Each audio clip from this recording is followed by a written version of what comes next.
喺呢段影片入邊，我哋會解一條涉及標準分嘅應用題。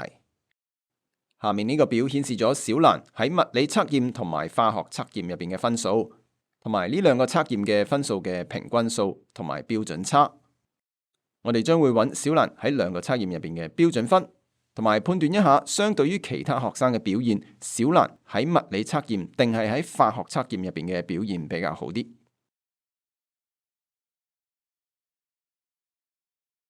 A 步我哋要揾小蘭喺兩個測驗入邊嘅標準分，揾出標準分嘅公式係個別嘅數據減去平均數，再除以標準差。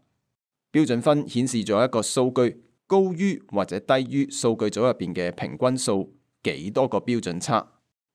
譬如果某一個數據嘅標準分係1，即係話呢一個數據高過平均數1個標準差。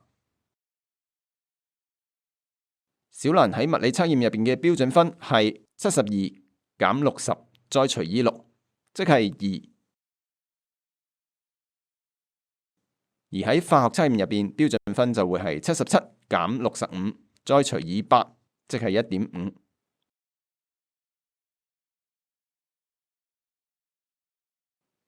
B 步我哋要判斷小蘭喺邊一個測驗入邊嘅表現比較好啲。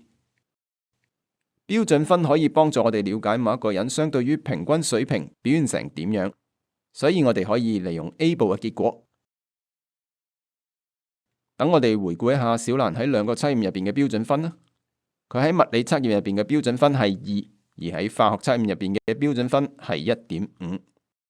2係大過1.5嘅，所以佢相對於其他學生嚟講，喺物理測驗嘅表現係比起化學測驗入邊嘅表現係好啲嘅。即使佢喺物理測驗入邊嘅分數其實係較低嘅。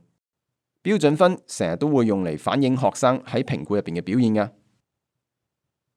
就係咁樣啦。